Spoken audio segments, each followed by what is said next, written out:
નમસ્કાર મિત્રો, સ્વાગત છે તમારું આપણી યુટ્યુબ ચેનલમાં। મિત્રો, આજે વાત કરવાની છે આપણે ઇલેક્ટ્રિકલ સુપરવાઇઝરના પરીક્ષાનું પેપર કેવું હોય છે તેના માટેની। આજના વિડીયોમાં ફક્ત આપણે પેપર કેવું હોય છે તેના વિશે જ ચર્ચા કરશું। પેપર સોલ્યુશન છે તે આવનારા વિડીયોમાં મૂકવામાં આવશે, જેથી જે મિત્રોએ આ યુટ્યુબ ચેનલને સબસ્ક્રાઈબ કરેલી ના હોય તે કરી લેશો અને નોટિફિકેશન બેલ આઇકન પર ક્લિક કરજો, જેથી આવનારા વિડીયોના અપડેટ્સ તમને મળતા રહે। તો શરૂ કરીએ આજનું પેપર।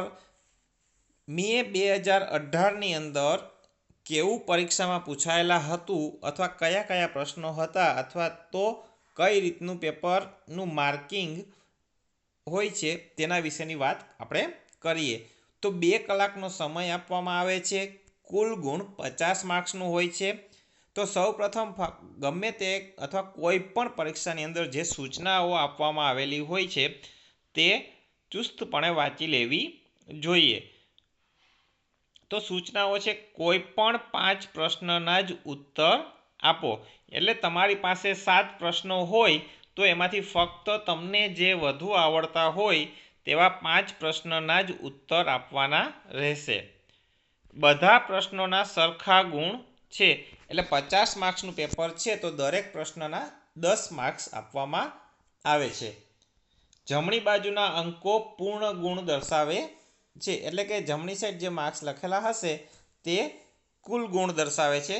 જરૂર પડે ત્યાં સ્વચ્છ આકૃતિ દોરો, એટલે કે ઇલેક્ટ્રિકલ સુપરવાઇઝરની પરીક્ષા આપવાની થાય ત્યારે તમારે ફિગર પણ ડ્રો કરવી પડતી હોય છે। તો શરૂ કરીએ આજનું પ્રશ્ન પેપર। તો પ્રશ્ન નંબર 1 છે, એની અંદર A, B અથવા અ, બ ઓપ્શન હોય છે। કોઈ પણ 5ની વ્યાખ્યા આપો।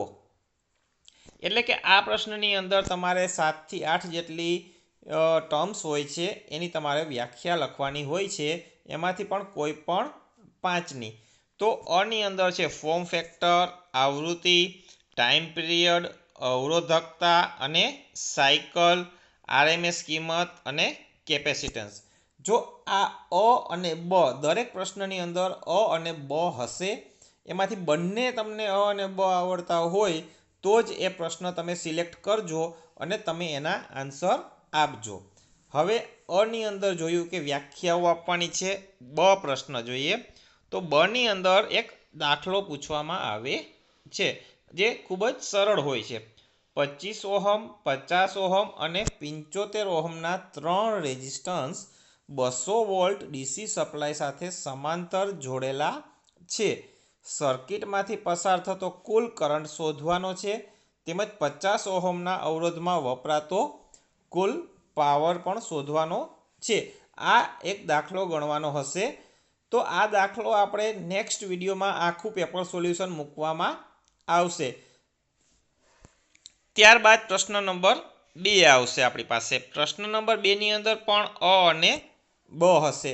પહેલાં જ આપણે સૂચના છે કે 7 પ્રશ્નો હશે, તેની અંદર ફક્ત 5 પ્રશ્નોના જ જવાબ આપણે આપવાના થશે। પ્રશ્ન 2ની અંદર અ છે, ડીસી મશીનની રચના દોરો અને સવિસ્તાર સમજાવો।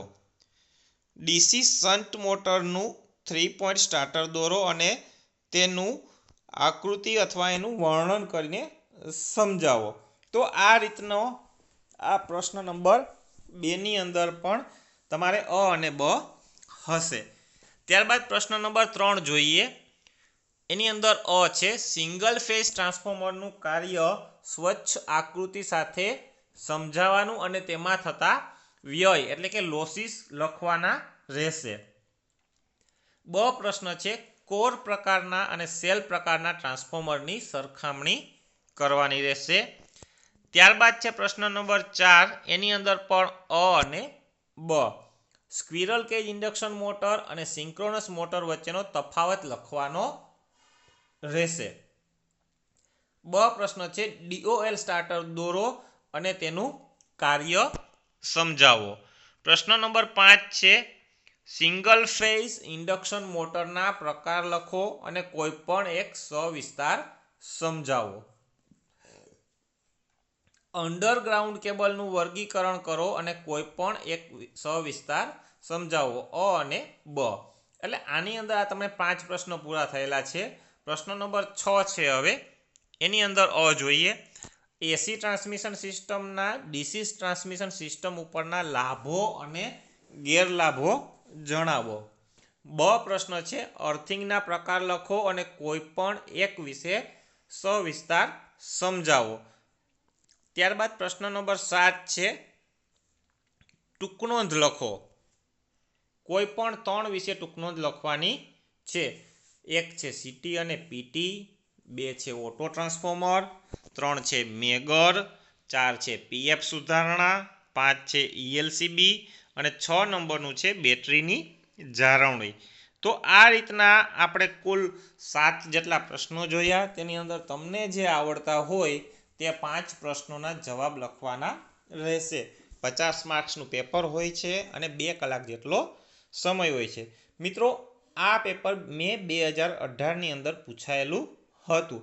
જો મિત્રો આ વિડીયો તમને ઉપયોગી લાગેલો હોય તો આ યુટ્યુબ ચેનલને સબસ્ક્રાઈબ કરજો, લાઈક કરજો અને તમારા તમામ મિત્રો સુધી શેર કરજો. Thank you.